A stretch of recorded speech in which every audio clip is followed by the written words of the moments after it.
En el nombre del Padre, del Hijo y del Espíritu Santo. Señor mío y Dios mío, creo firmemente que estás aquí, que me ves, que me oyes. Te adoro con profunda reverencia.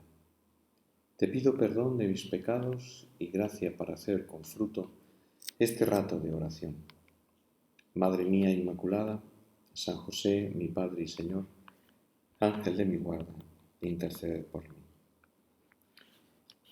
Vamos a meditar sobre el texto que la liturgia nos propone en el Evangelio de este domingo 19 del tiempo ordinario. Es un Evangelio también muy conocido. Es continuación del Evangelio de la semana pasada, en el que pudimos meditar sobre la multiplicación de los panes y de los peces por parte de Jesús.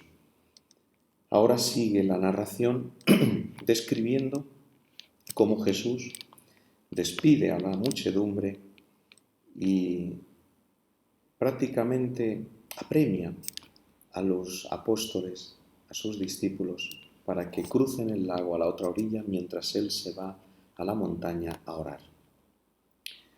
Veamos lo que dice el texto del Evangelio. Comienza así. Enseguida Jesús apremió a sus discípulos a que subieran a la barca y se le adelantaran a la otra orilla, mientras él despedía a la gente. Y después de despedir a la gente, subió al monte a solas para orar. Llegada la noche, estaba allí solo. Es una escena un poco sorprendente. ¿Por qué Jesús, que había llegado a esa parte del lago acompañado de sus discípulos, ahora, después de la multiplicación de los panes y de los peces, les pide que regresen o que vayan a la otra orilla ellos solos, mientras que Jesús se queda allí? Y se queda allí despidiendo a la gente. Y también es verdad que Jesús se quería quedar a solas haciendo oración en la montaña, pero podía haber sido acompañado también de sus discípulos mientras él se apartaba un poco para hacer oración, como ocurrió en el huerto de los olivos. Entonces sí que pidió ser acompañado. ¿Por qué aquí Jesús quiere quedarse solo mientras que despide a la muchedumbre y a sus discípulos los manda a la otra orilla? ¿Qué enseñanza hay en todo esto? En primer lugar, llama la atención ese interés de Jesús y esa insistencia suya en que los discípulos suban a la barca. El verbo original del Evangelio, que en español se traduce por apremia, es mucho más fuerte, más contundente. Da la idea de que Jesús, de alguna manera, obliga a los discípulos a subir a la barca. Esto nos da a entender que por parte de los discípulos había una resistencia. No querían subir a la barca y Jesús se ve de alguna manera forzado a obligarles, a apremiarles, a urgirles para que suban a la barca. ¿Por qué los discípulos se resisten? Hay un motivo bastante evidente. Los discípulos, la mayor parte de ellos, eran pescadores y conocían perfectamente aquel lago. Y sabían que en aquel lago, debido a su localización geográfica y a una serie de disposición del terreno, por la noche, por la tarde y por la noche, se producían con frecuencia tormentas en el lago. Se encrespaba el lago a esa hora. debido fundamentalmente a unas corrientes del norte que bajaban y que chocaban con unas corrientes que venían del oeste, del mar Mediterráneo, y que confluían las dos precisamente en el lago, que se encuentra en una depresión del terreno, en una gran profundidad por debajo del nivel del mar. Y eso entonces producía, además, con el calor grande de aquella hora de la tarde en el que el lago despide calor, se producía todas esas borrascas, esas tormentas que los hombres del mar, de aquellas tierras, de aquel lugar, conocían perfectamente. Y que tenían miedo, porque sabían que era peligroso atravesar el lago de noche, precisamente a aquella hora. De ahí la resistencia de Jesús, de sus discípulos, a esa insistencia por parte de Jesús en que suban a la barca y crucen el lago. El miedo a morir en el lago, Jesús los mete a sus discípulos dentro de lo que ellos temen. Son obligados a vivir lo que temen. Dios sabe que en nuestra vida estamos muy condicionados por nuestros temores y por nuestros miedos.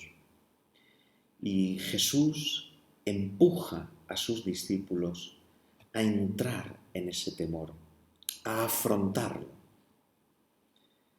Y así, precisamente gracias a ese empujarlos para que vayan frente a eso que ellos temen, los discípulos conocerán al Señor en aquella noche.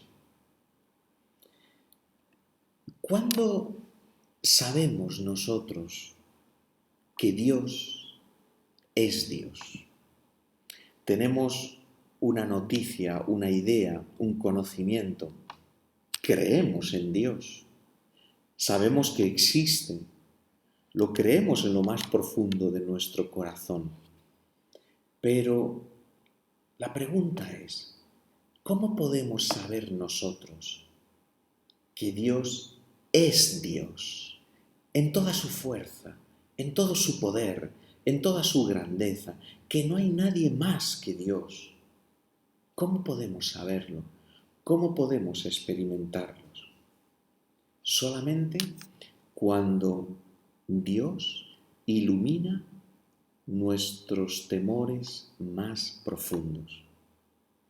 Cuando lo que nosotros tememos lo descubrimos iluminado, habitado por la presencia del Señor, cuando nos damos cuenta, cuando experimentamos en nuestra vida que aquello que tememos está lleno de Dios, entonces es cuando realmente experimentamos que Dios es Dios. No solamente que existe, no solamente que está ahí, sino que Dios es realmente Dios, poderoso, el más grande. Su fuerza es invencible. No hay nada y no hay nadie que se le pueda comparar a Dios. Nuestra fe no nos enseña a evitar todo lo que tememos. Cada uno de nosotros tiene sus propios temores. A cada uno de nosotros hay cosas que nos producen pavor y que nos atenazan y que nos atrapan en ese miedo. Y la fe no es una garantía de que eso que tememos no va a pasar. La fe no es un seguro contra todos los infortunios, como si fuera una especie de escudo que nos permite vivir en un paraíso terrenal sin sufrir nada, sin temer nada, sin que nuestra vida esté amenazada por ninguno de los males o por ninguno de los temores que muchas veces anidan en nuestro corazón. En cambio, nuestra fe es una llamada a la libertad. Cuando nuestros temores, cuando lo que nosotros tememos no está iluminado por Dios, por la potencia de Dios, entonces nuestra vida permanece en la oscuridad. Tenemos que aprender a no apoyarnos en nuestras seguridades humanas, en nuestras barcas, en nuestros cascarones más que barcas. En Él, solo en Cristo, que es Dios, somos libres frente a todo lo que tememos y atenaza nuestra vida. No sé si recuerdas la historia de San Francisco de Asís. Creo que es muy oportuna en relación con este Evangelio. Una de las cosas que Francisco de Asís más temía y le repugnaba en este mundo era encontrarse con un leproso. Y no digamos ya tocarlo. La simple vista de un leproso le producía un horror, una repugnancia que era invencible, no podía con ello. Hasta que un día en el camino se encontró con un leproso que pasaba por aquel lugar. Y Francisco, bajándose de la cabalgadura, entonces se dirigió a este leproso y lo abrazó. Lo abrazó como si fuera Cristo. Y desde aquel momento, lo que más temía, lo que más repugnancia le daba, pasó a convertirse en su mayor tesoro. Francisco, abrazando lo que él temía, enfrentándose a lo que él temía, pero con la presencia de Cristo, entonces se vio libre, empezó a vivir en libertad. No hay nada que más nos esclavice, no hay nada que más nos ate, no hay nada que más nos paralice que nuestros propios temores, o nuestras repugnancias, o nuestros rechazos. Por eso en el Evangelio de hoy vemos cómo Cristo quiere que sus discípulos se enfrenten a sus temores. Y Él aparecerá caminando sobre las aguas para liberarlos de esos temores.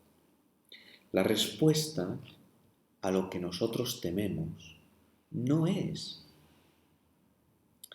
nuestra fuerza.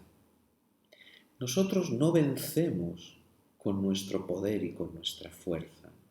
No se trata de desarrollar toda una serie de capacidades o de fuerza de voluntad exclusivamente, para así, tal vez mediante una terapia adecuada y oportuna, vencer eso que tememos. La respuesta a lo que nosotros tememos más y nos esclaviza es la potencia de Cristo, su amor. Eso es lo que nos libera. Y así, enfrentándonos a nuestros temores, con la potencia de Cristo, con el amor de Cristo, experimentaremos en nuestra vida que Dios es Dios. Ahora sí que lo sé, ahora sí que lo conozco, ahora sí que lo he experimentado, ahora he descubierto que Dios es Dios verdaderamente.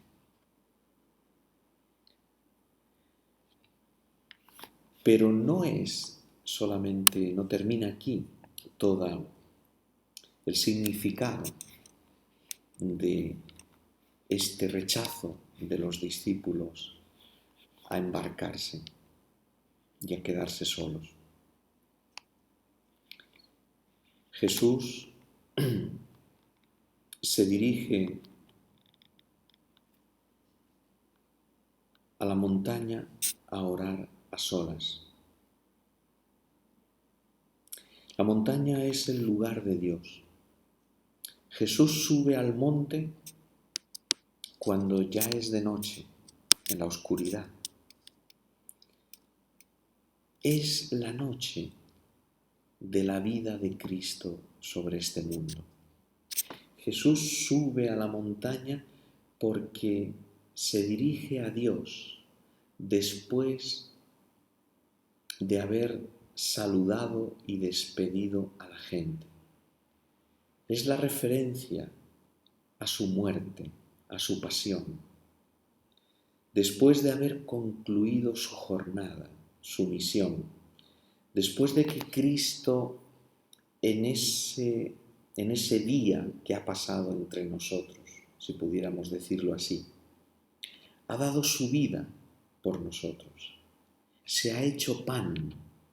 La multiplicación de los panes y de los peces, en definitiva, es un signo, un anticipo de que Jesús se ha hecho pan para nosotros. Él es el pan verdadero que ha bajado del cielo. Jesús ha curado todas las enfermedades y ahora ha entrado en el mundo de Dios. Esta escena del Evangelio de hoy tiene un simbolismo y un significado extraordinario porque está refiriéndose a la pasión, a la muerte y a la resurrección de Cristo. Cuando ya es de noche, cuando se ha despedido de la multitud, de la gente,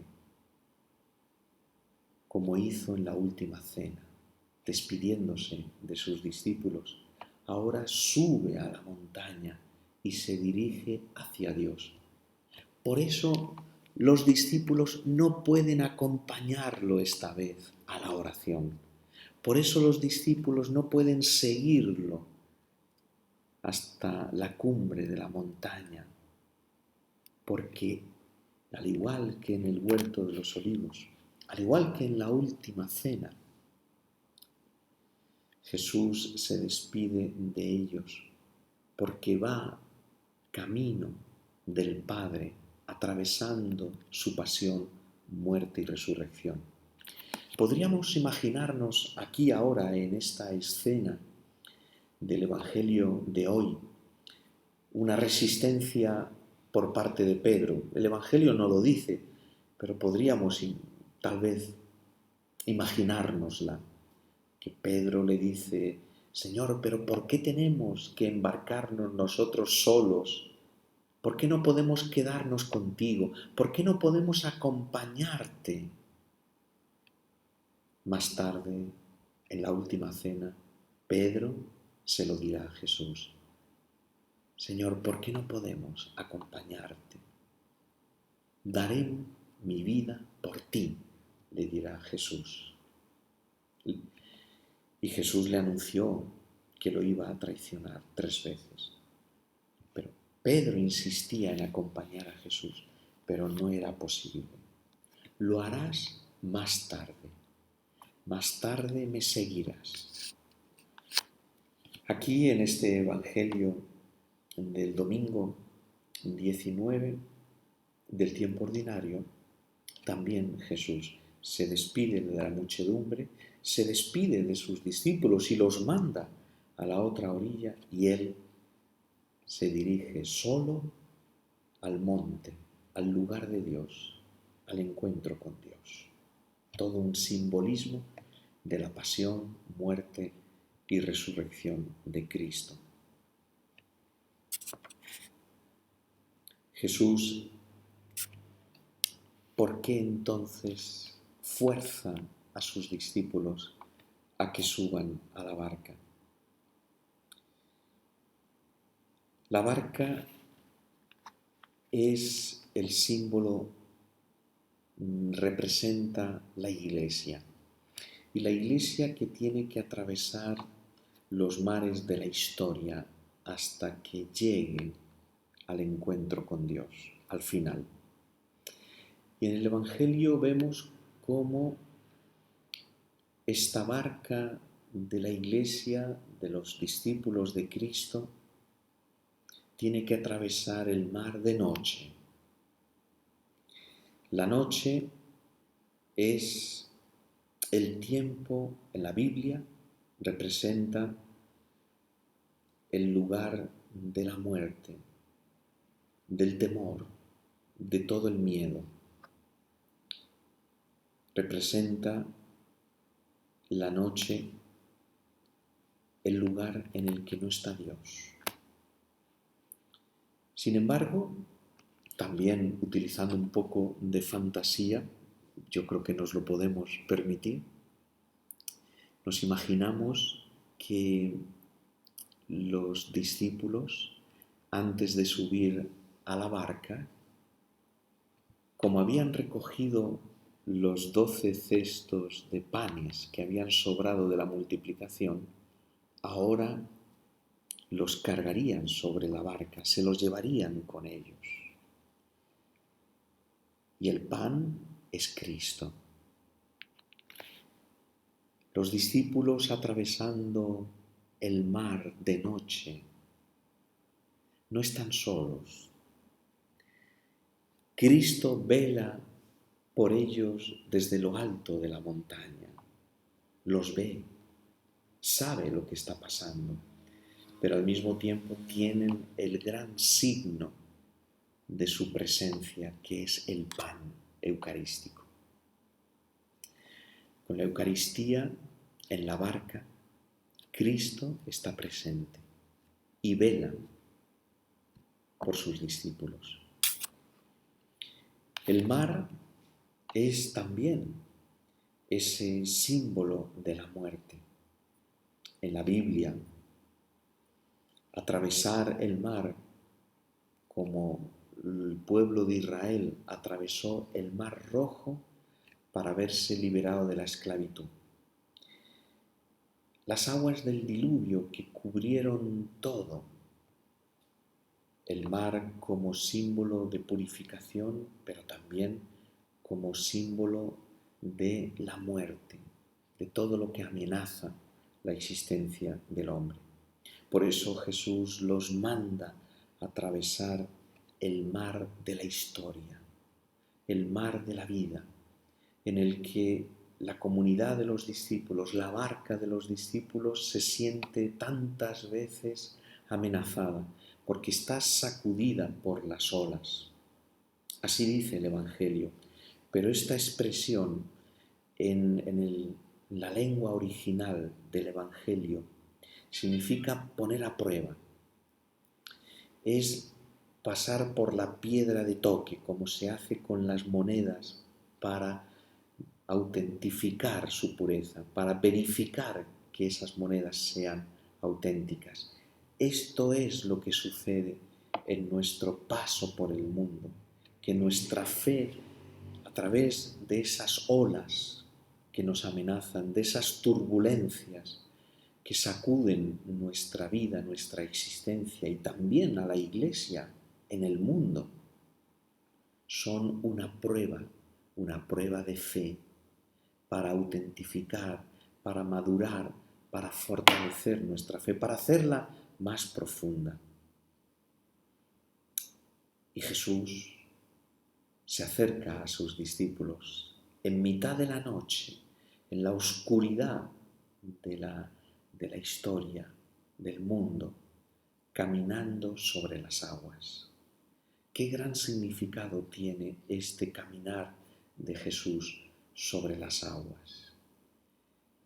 Ciertamente se ha representado como una manifestación del poder que tiene Dios de superar las leyes físicas de la gravedad y las leyes físicas que impone el hundirse cuando se está en el mar. Es imposible para el hombre caminar con sus fuerzas por el mar, pero para Dios sí. Sin embargo, el significado más profundo de este gesto de Jesús de caminar sobre las aguas significa la resurrección. Jesús camina sobre las aguas de la muerte porque la ha vencido. No puede ser tragado por la muerte. No puede ser como hundido y llevado a la profundidad del mar. La muerte no tiene poder sobre él porque ha resucitado. Hay un salmo, el Salmo 18, que utiliza esta imagen de la tormenta en el mar para expresar la amenaza que nos atenaza en nuestra vida. Salmo 18 dice: invoco al Señor de mi alabanza y quedo libre de mis enemigos.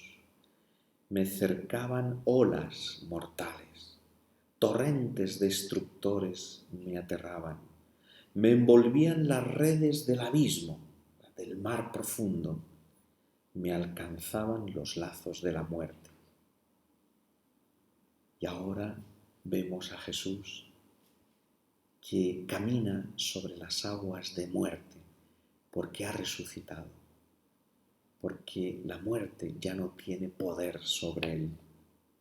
Por eso dice el Evangelio que los discípulos, cuando vieron a Jesús caminar sobre las aguas, no lo reconocieron.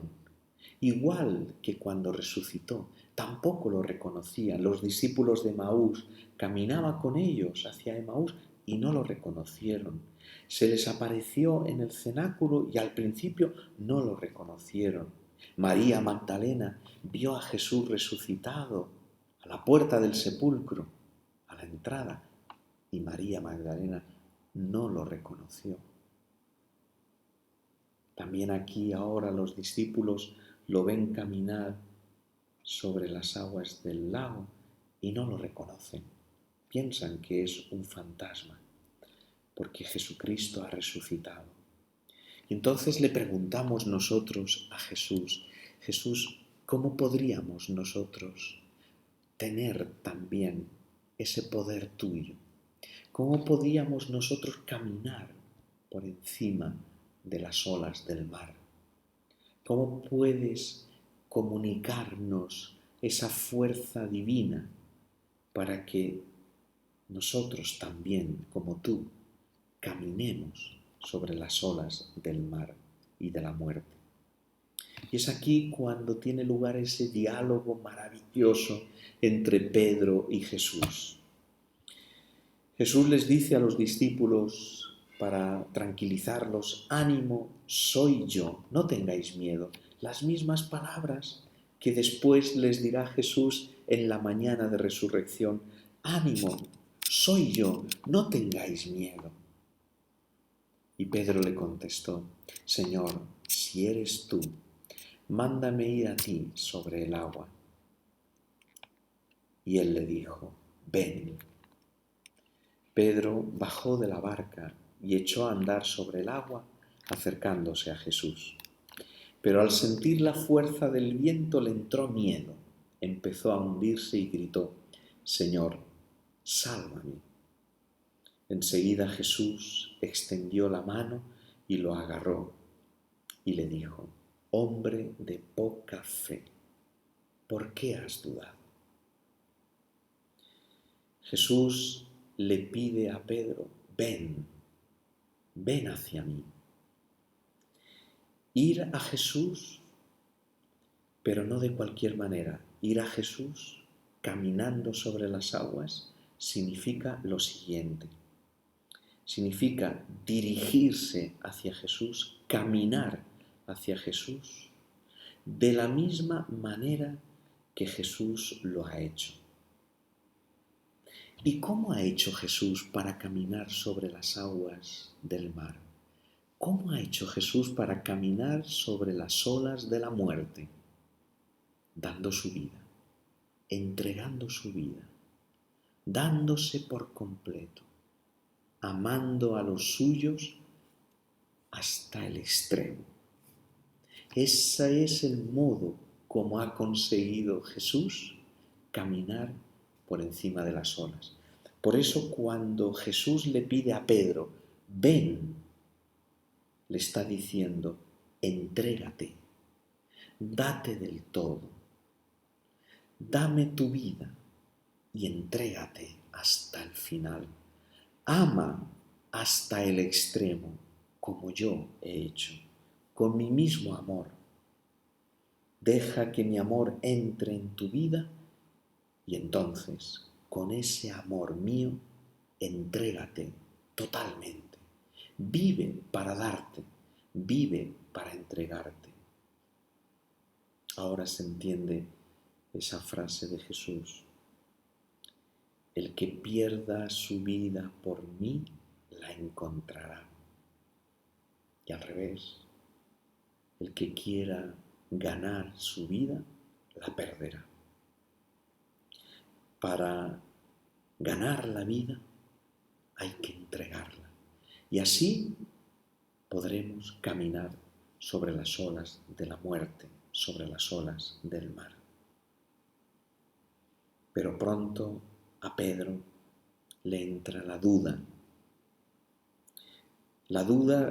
de si tal vez la decisión que ha tomado, esa decisión de darlo todo, de entregarlo todo por Jesús, es la decisión correcta, es la decisión justa, esa es la decisión adecuada.